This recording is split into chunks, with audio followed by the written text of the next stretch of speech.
and welcome everyone. I just caught the end of your presentation, Lisa. It looked fantastic. Maybe want to jump on a yacht.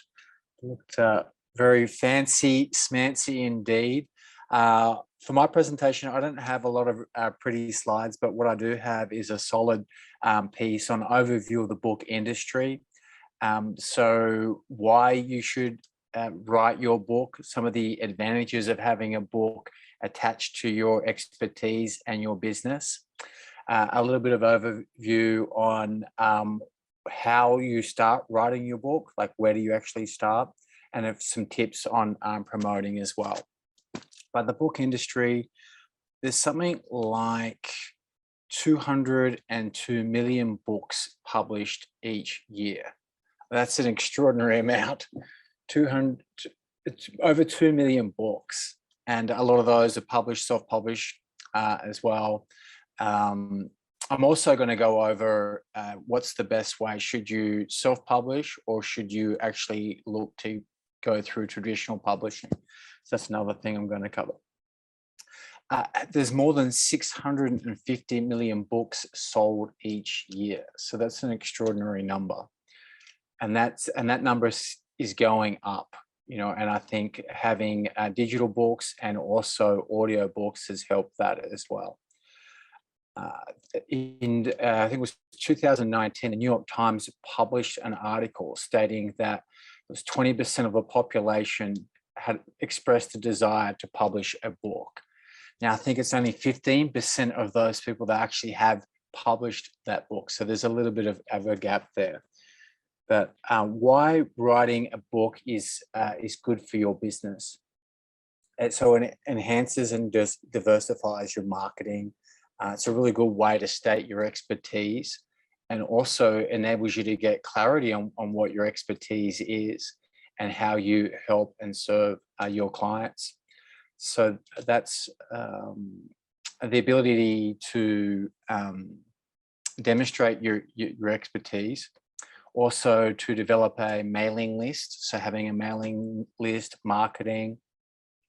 You can also lead on to a suite of other products. So a lead in, so you have like links within your book so people can actually find out more about you. Additional income, networking opportunities. A book really is essentially a business card, but it's obviously it's easy to throw away a business card or lose a business card. It's a lot harder to throw away a book than it is a business card. So it's an awesome business card, a book, a really good talking point. And what people are looking for in books, well, entertainment first and foremost, in not in fiction, but in non-fiction, they're looking for people to solve their problems. And so if you can solve their problem, then you're the go-to person, right? Publicity. So a really good way to get exposure for your business is through a book. So that's something to really think about, getting exposure with a book. Also getting consulting opportunities is a really good way, you know, to get your foot in the door, to get more fees for your presentations and so on and so forth. If you're seen as the expert and you're solving problems that a lot of their clients, a lot of their people are seeking a solution for, then you're naturally going to be a go-to person. And so the advantage, as I mentioned before, you know, increasing your credibility, building your brand, visibility, publicity. So I covered all those things. And then it's the two routes. So it's really publishing versus self-publishing. So a lot more now it's self-publishing. People are getting into self-publishing. And the advantage of, so traditional publishing is fantastic for widespread. So getting widespread traditional publishers, they have the industry contacts, they have the leverage to get you a lot of exposure. Yeah, the thing is, there's pluses and negatives in anything that you do, right? And so the pluses, they're the pluses so far, as they have industry contacts, They can help get with, wide reach and spread. The downside is they own the rights to your book. So when they give you an advance, essentially what they're doing, they're buying the rights to that manuscript, that book. And so how it's distributed, what you can actually do with that book. So they'll actually want to have a say in what content is published, so how you should write it, so on and so forth. You'll more than likely have to go through their editors and their team. You'd have very little say over the cover, so on and so forth. If you want to do like a reruns and things like that, you don't have that level of say. Certainly not in your first book. I mean, that may change over time, but the contracts can be pretty tough. And I guess the publisher, they're taking the biggest risk. So they want a decent reward. So the percentage split on royalties is something like 80-20, 85-15, something like that. So the chances of you seeing royalties, well, first of all, the initial royalties will go back to pay the advance. And then once that's paid back, then you'll see the 15-20% of the royalties. So it's not that fantastic, but depending on what you're wanting the book for, and then if your first book is really successful, then you can leverage that and get a much better deal, and you're in a much better position to negotiate a contract with a number of other publishers. But so self-publishing, the advantage is you have complete rights. So you have full rights of the manuscript. So if you're wanting to do a rerun, if you're wanting to change the cover, if you're wanting to update the content, you can do that whenever you choose. So you have complete freedom of that. If you want to redistribute some of that content in the book, then you have the right to do that. You don't have to ask permission or anything like that. You're not going to be breaking any contracts. And so there's a lot of impact. There's a lot of power within that as well. If you want to also do a book series, maybe your intention wasn't to start a book series, but you've released the first one. It's like, oh, now I have another one that really is the next one after this book. And so you want to start a book series, so you can start a book series. So you have a lot more freedom. If you want to then make a movie, like a movie documentary or a film based on your book, then you have the rights to do that as well. So a lot more freedom. You also get royalty splits. So depending on the platforms that you use, the largest book platform is Amazon. It's a massive platform. I think it accounts for something like 80% of the book sales worldwide, which is huge. And they have so if you publish on that platform, then you get, I think it's somewhere, but if you're pricing your book from say $2.99 to $10.99 for an ebook, then you're going to get 70% of the royalties of that book, which is pretty good. And then if you're doing paperback, then depending on what country you're printing in, what Amazon country the books are printed, but you get around about the same as well. So it's more than fair, the rights that you're getting. There's a whole bunch of other platforms as well if you want to diversify, like Kobo, Smashwords, iBooks, which is Apple. So they're the main. There's also Barnes and Nobles is online now, Nook Books. There's a number of other platforms, but they're like small players. There's a lot of purchasing platforms as well. So yeah, you can diversify.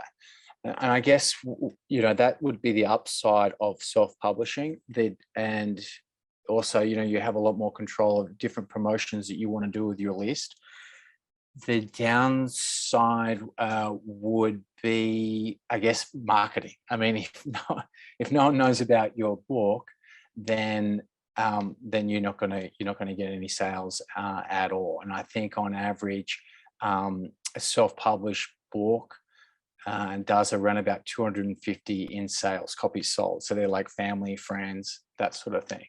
But if you have some marketing experience, and so that can really help. So building an email list, having a author website, doing paid ads on Amazon or BookBub. BookBub's another platform where you can go and buy. They do like promotions and so on and so forth. So if Amazon's doing a promotion, then BookBub will. So if authors want to promote their books on Amazon, just say the book's on Amazon, but they do a promotion through BookBub because people go to BookBub for specials and deals. And so you can run ads on different platforms. You can also have like group lists and stuff like that, social media marketing, those sort of things. So that would be really the only downside is the marketing, that you just got to push the marketing. But if you have a business, then hopefully you should have a bit of a list already. Yeah, and then you can just work your list, email list, and have special offers, so on and so forth. And so, yeah, self-publishing versus traditional publishing. So for me, I've been self-publishing now. We've published as a whole more than 35 books. So yeah, that's not too bad. We created a series in 2015. And we have 25 books in that series. It's called A Journey of Riches. The personal development, it's like an anthology. We have a readership now. It's not a huge following, but we have around about 5,000.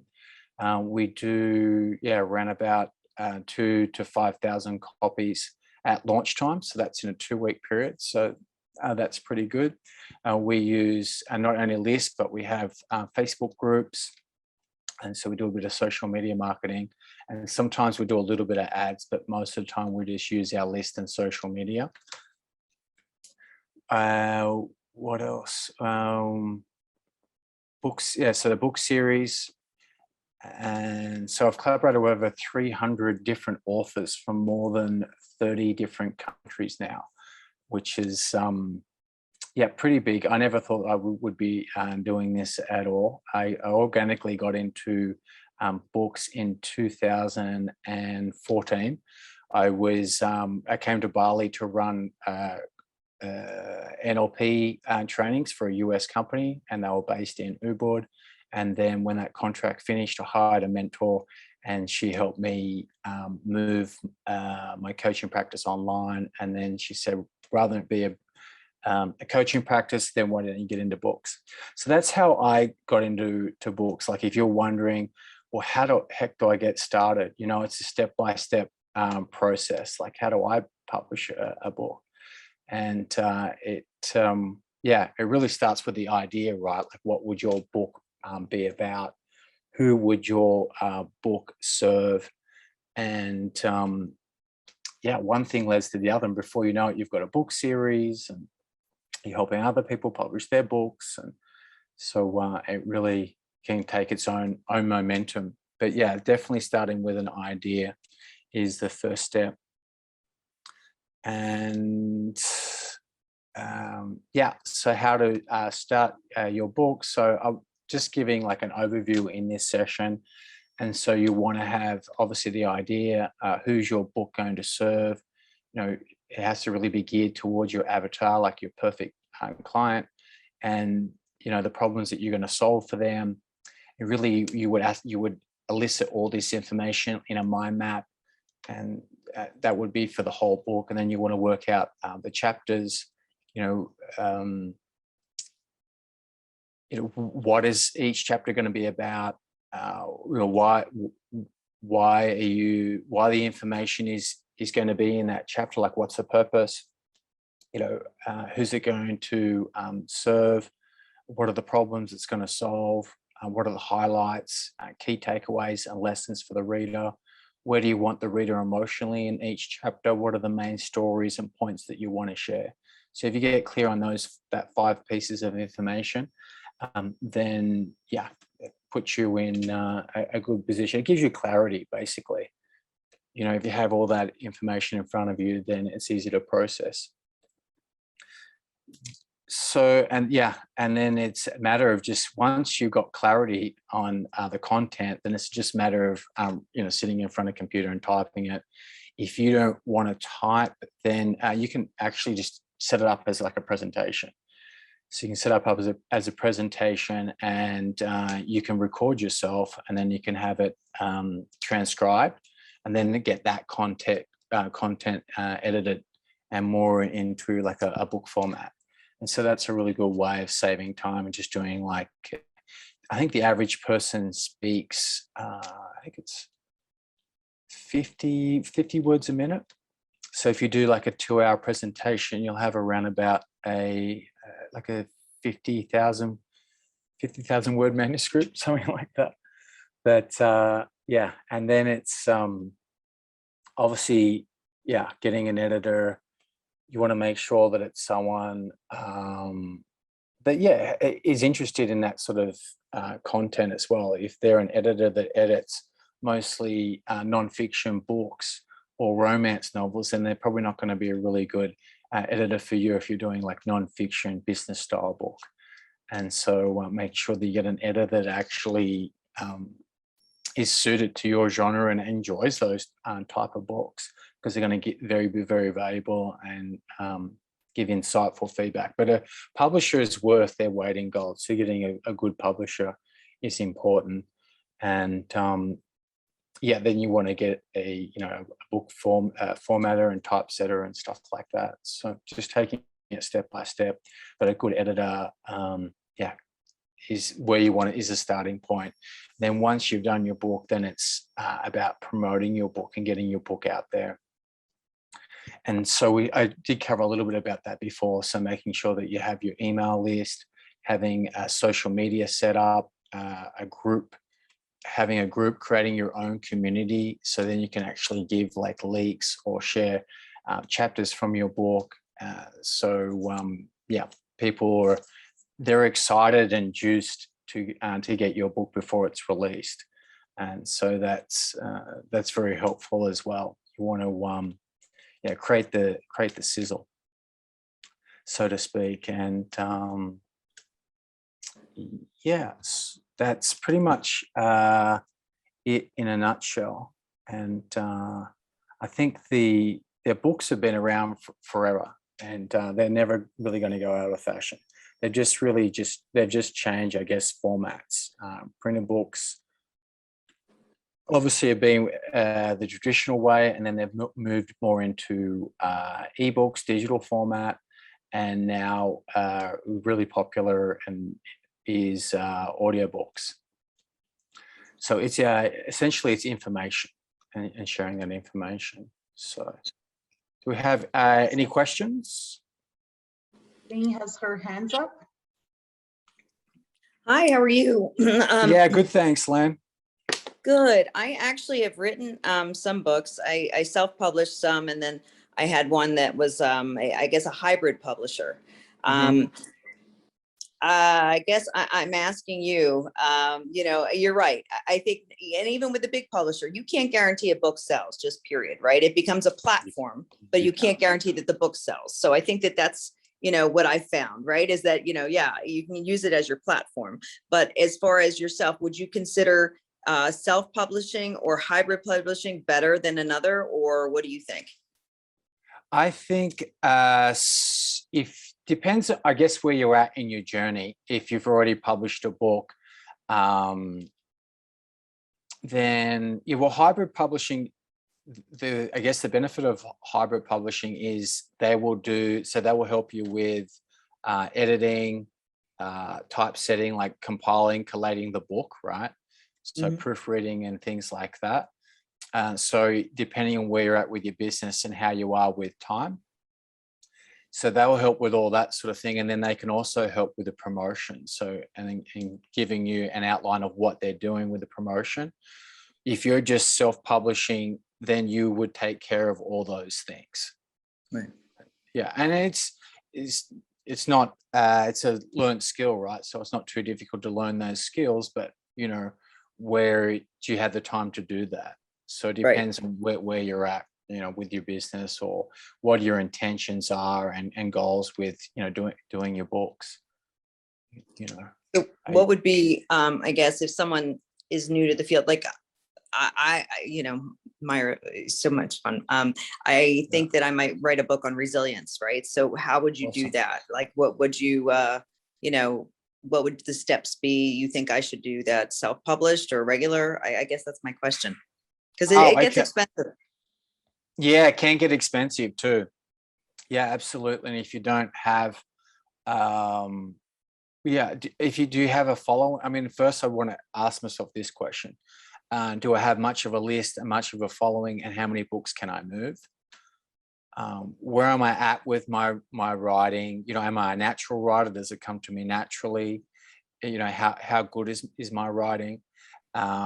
Do I have like marketing skills and stuff like that? So I just wanted to get clear on that. And or if I feel like, writing just comes so naturally to me, and I would say that I'm a pretty good writer, everyone that reads my work says that, then I would go more, move into and if it's a book that solves a lot of problems, then you can go, and you would need to get an agent. So you would need to get an agent, and then so you'd have to like approach and write like a cover letter to the agent. You'd have to do a cover letter for your book. And so that would be like an outline of your book, and then like the few chapters. So at least like an outline of the first 4 chapters of your book to get a traditional publisher. So, but that also doesn't guarantee you're going to get sales. But you still could be in the same position as you were before. Right. But the book didn't cost you, they covered the cost of the book. Right. And so it depends where you're at. So that's the advantage. They actually will cover the cost of the book. And even if they give you an advance of, say, I think the starting advance is like $2,000, you don't have to pay that back. It's not a loan, but where that comes out of the book sales. So the first $2,000 of sales goes to paying that advance back. And then they do the whatever split you have on the contract. Probably, basic contract's going to be anywhere from 15 to 20% for the author.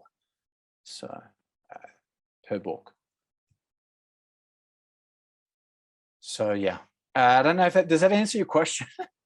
So, it's one of those things for me. We do self-publishing. We also do hybrid self-publishing, and we help other authors get started. And so I'm more on that side of things, because that's where my expertise, and that's kind of what I've done. So, but I know the route of what you need to do to be traditional published. So, Any other questions? Thank you, Lynn. Nope. I was not aware that Amazon is a publisher. They're the platform, so they're not the publisher. So they're They're platform. not a publisher. No, they're like a distribution storefront, like an online storefront. So they'll take a percentage, but they're not a publisher. So, okay.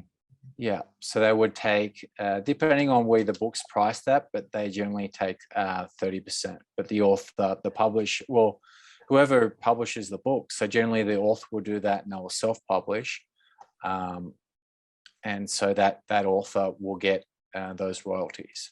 So they have individual agreements with, so they're the publisher. It's whoever books it is and loads it up onto there, or you could be loading it for someone else. It all depends, but it's whoever's name is there publishing the book. Yeah. So there's distribution for Amazon. So another famous distribution would be Kobo. They're probably the largest that just do wholly and solely ebooks. Then iBooks is another one. So, and that's Apple. So iBooks, yeah. But it only accounts for like a very small percentage of the market. And how you do it? How you get to number one? Like, what is your secret? Sauce? You need to tell a lot of people. In a lot of the cases, it's in the list. So having a really like a decent list, and you build it over time. You have a yeah, like an offer, splash pages. And then once you get to you number want to one give on something Amazon, you away have for more free. publicity. What was that? Sorry. Once you reach number one on Amazon, then you have more publicity, like free. Yeah, well, you'll get like a Amazon gives you like an orange #1 sticker at the top of the page of the book, and so it says this is a Amazon #1 bestseller. That's if you've been like there. I think it's like a certain number and also a certain number of days, because they actually do the rankings. It's updated hourly, so you can be like #1 for an hour and you're #1 bestseller. But you get the orange tag. We've had that for every book we've ever launched. Then yeah, it has to be like a large volume getting it all at once. So you want to drive like a lot of traffic to Amazon, so they get the book on, at least the first 5 days. So, And do you help people with that, John? Like that's yeah, we help people with that as well. We have a number of books that we're launching this month. One's the New Paradigm of Education. That's an educator that we've helped her create her own book series as well. And so that's been awesome for her business. And so we're launching that this month, and we're also doing one next month called Life Journey Skills, and that's for another educator and their business. So nice. I think you and Lynn should talk. Okay. Thank you. And she's going to be my agent. Yeah, there you go. Yeah. I know who my agent is. She called me in the room. She's like, you got to come in here. Yeah, no, I have written books. I actually have a pretty big following, but I've never done one for my career. So, to do one around resilience and with my career would probably be smart. So yeah, I would love to talk to you. Okay, great. Awesome. I'll make this happen. I will. There you go. There's your agent. Thank you. I know Okay. she gets a cut. We'll give her a cut. It's all good. Yeah, for sure. By the way, my friend, you look beautiful. I love your little outfit. It's so funny. We see each other, in the morning and different times and whatever. Okay, that's cool. You look great, Maida. Very professional. Yeah, beautiful. Yes. Thanks. Nice beard. Oh, thank you. Yeah. Took a month to grow that. That's awesome.